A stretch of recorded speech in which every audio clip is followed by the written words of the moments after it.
71 সালের পর থেকেই এই তরুণদেরকে নানাভাবে তারা বিভাজনের মধ্যে রেখেছে, নানাভাবে তাদেরকে ডিভাইডেশন করে রেখেছে শুধুমাত্র তাদের অশুভ রাজনৈতিক ফায়দা হাসিলের জন্য। এটা যখন আমরা বুঝতে পারলাম যে আসলে আমরা তরুণরা এই আন্দোলনে সবচাইতে বলিষ্ঠ ভূমিকা রেখেছি এবং আমাদের এই বলিষ্ঠ ভূমিকার কারণেই বাংলাদেশ থেকে আমরা ইতিহাসের সর্বনিকৃষ্ট স্বৈরাচার খুনি হাসিনাকে বিতাড়িত করেছি। এখন জনগণ চায় এই তরুণরা ঐক্যবদ্ধ হোক, এই তরুণরা একসাথে হয়ে ইউনাইটেড হয়ে কাজ করুক। জনগণের ডিমান্ড, জনগণের আকাঙ্ক্ষা, সেই জায়গায় সেই ফিল্ড থেকে আমরা মনে করি গণ অধিকার পরিষদ যেহেতু দুটি পথে এতদিন হেঁটেছে, একটি পথের নেতৃত্বে আমি ছিলাম, আমরা উভয় গ্রুপ আলোচনা করে গতকাল আমরা একটি ঐক্যবদ্ধ প্রেস কনফারেন্স করে গণ অধিকার পরিষদকে আমরা একত্রিত করেছি এবং গতকাল থেকে আমরা ঐক্যবদ্ধ হয়ে কাজ শুরু করেছি। কিন্তু আমাদের দু একজন সহযোদ্ধা এখনো আমাদের এই ঐক্যবদ্ধ প্ল্যাটফর্মে আসে নাই। বিশেষ করে তারেক রহমান, আপনারা চিনেন, তরুণ নেতা, এই বিপ্লবে সে অনেক বলিষ্ঠ ভূমিকা রেখেছে, সাহসিকতার পরিচয় দিয়েছে এবং এক পর্যায়ে র্যাব তাকে তুলে নিয়ে যায় এবং তুলে নিয়ে গিয়ে তাকে ক্রস ফায়ার দেওয়ার মতো একটা অবস্থা। সে সম্মুখ সারিতে বিজেপির সাথে লড়াই করেছে, তার অবদান আসলে অনস্বীকার্য এবং এটা বলে শেষ করা যাবে না। সেই জায়গা থেকে আমরা মনে করি আমাদের তারেক ভাই, তার যে অবদান, তার ভিতরে যে দেশপ্রেম, এই দেশপ্রেম আমাদের এই তারুণ্যের শক্তিকে এগিয়ে নেওয়ার জন্য খুব জরুরি। আমরা বিশ্বাস করি আমাদের এই তারুণ্যের যে অগ্রযাত্রা, এই অগ্রযাত্রায় তারেক ভাইও খুব শীঘ্রই সামিল হবে এবং গণ অধিকার পরিষদ ঐক্যবদ্ধ হয়েছে। এই ঐক্যবদ্ধ গণ অধিকার পরিষদে তারেক ভাইও আমাদের কাঁধে কাঁধ মিলিয়ে কাজ করবে। আমাদের আরেক সহযোদ্ধা কর্নেল মিয়া মসজিদুজ্জামান, তিনি অত্যন্ত ভালো মানুষ এবং তিনি অত্যন্ত একজন মেধাবী সেনা কর্মকর্তা ছিলেন। 30 বছর সেনাবাহিনীতে তিনি সার্ভ করেছেন, সার্ভিস দিয়েছেন। তার এই বর্ণাঢ্য জীবনে একটা খুব ভালো ইমেজ তিনি ক্রিয়েট করেছেন। তিনিও এই বিপ্লবে বলিষ্ঠ ভূমিকা রেখেছেন, পুলিশের সাথে ফাইট করেছেন, মুখোমুখি তিনি লড়াই করেছেন এই বিপ্লবে। তার এই ইমেজকে আমরা মনে করি আগামীর বাংলাদেশ বিনির্মাণে আমাদের জন্য অত্যন্ত জরুরি দরকার।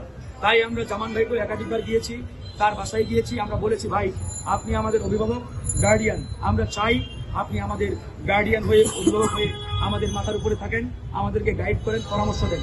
এখন কথা হচ্ছে আমরা করুন, আমরা মানুষ, আমরা কেউ ফেরেশতা না। পথ চলতে গিয়ে, রাজনীতি করতে গিয়ে আমাদের ভুলভ্রান্তি হয়, আমরা ভুল করি। ভাই মানুষই তো ভুল করবে, ফেরেশতা তো করবে না। তো মানুষ হিসেবে ভুল করে আমরা যদি সেটা বুঝতে পেরে ভুল শুধরাই ফেলি, আমার মনে হয় এর চাইতে উত্তম আর কিছু নেই। এটা ইসলামেও অত্যন্ত পছন্দনীয়। কোনো ব্যক্তি যদি ভুল করে তওবা করে, আল্লাহ তাকে পছন্দ করেন, এটা এরকম হাদিসেও আছে। তো সেই জায়গায় আমরা তরুণরা ভুল করছি কিংবা আমাদের ভুল হয়েছে, সেই জায়গা থেকে আমরা ভুল স্বীকার করে সেটা শুধরানোর জন্য বলেছি আমাদের গণ অধিকার পরিষদের এখন যিনি দায়িত্বে আছেন আমাদের ভিপি নুরুল হক নূর, সে সহ আমরা জামান ভাইয়ের বাসায় গিয়েছিলাম, সেখানে তাকে অনুরোধ করেছি, সে দুঃখ প্রকাশ করেছে, জামান ভাই অতীতে আপনার সাথে আমি বেশ কিছু ভুল করেছি, অন্যায় করেছি, সেগুলোর জন্য আপনি ক্ষমা করে দিবেন। আমি তো আপনার ছেলের মতো, আপনার ছেলে যদি ভুল করতেন আপনি তো অবশ্যই ক্ষমা সুন্দর দৃষ্টিতে দেখতেন। তো সেই জায়গা থেকে আমরা দলকে ঐক্যবদ্ধ করার সাথে এই কাজগুলো আমরা করেছি। এখন তারেক ভাইয়ের বাসাতেও এই অফিসেও আমরা গিয়েছি, তার ব্যক্তিগত অফিসে দুইবার গিয়েছি, কথা বলেছি, জামান ভাইয়ের কাছেও আমরা একাধিকবার গিয়েছি। কিন্তু আজকে প্রেস কনফারেন্সে কর্নেল মিয়া মসজিদুজ্জামান ভাই বেশ কিছু অসত্য তথ্য দিয়েছেন। আমরা আসলে উনার মতো একজন ব্রাইট ইমেজের ব্যক্তির কাছে এরকম অসত্য তথ্য শুনবো, এটা আমরা আসলে চিন্তাই করতে পারি না।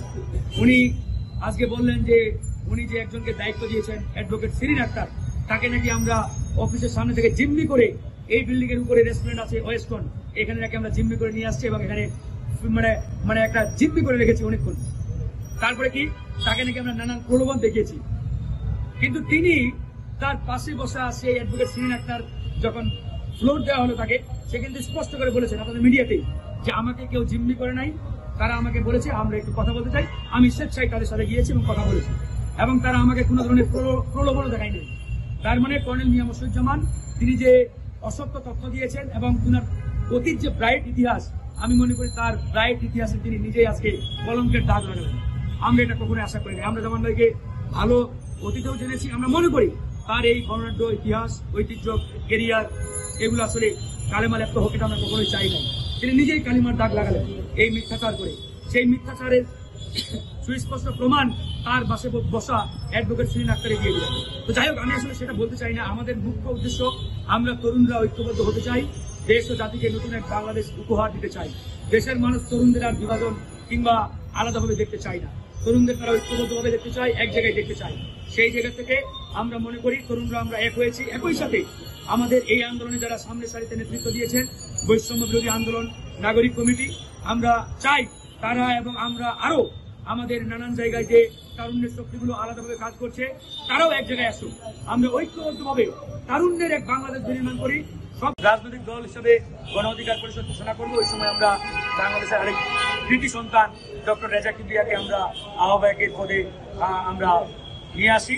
এবং যাই হোক, এর পরবর্তী সময়ে বেশ কিছু মতানৈক্যের কারণে রেজা ভাই এখান থেকে চলে যান, নানানভাবে আমাদের ইয়া হয়। এরপরে আমরা মনে করি যে যেহেতু রেজা ভাইও আর দায়িত্বে নেই বা তিনি চলে গেছেন, আমরাও একটা নতুন বাংলাদেশ পেয়েছি। আমরা এক নতুন বাংলাদেশ নির্মাণ করার জন্য ঐক্যবদ্ধভাবে কাজ করতে পারলে আগামীর বাংলাদেশ সুন্দর হবে। আর এটাও আপনারা জেনে রাখেন যে তারেক রহমান, আমাদের সহযোদ্ধা, এবং কর্নেল মিয়া মুর্শিদুজ্জামান, তারা গতকালকে আমাদের সাথে কথা বলেছে এবং তারা বলছে যে গণ অধিকার পরিষদ যেহেতু আপনারা ঐক্যবদ্ধ হয়ে গেছেন, ফারুক হাসান যেহেতু ওখানে চলে গেছে, আমরা নতুন নামে নতুন করে কাজ করব।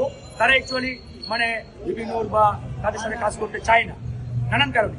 আমরা বলেছি যদি একান্তই কাজ করতে না চান, আসলে রাজনীতি কাউকে বাধ্য করা বা জোর জবরদস্তি করে তো আর শুরু করা যাবে না, আপনারা তাহলে কি করতে চান?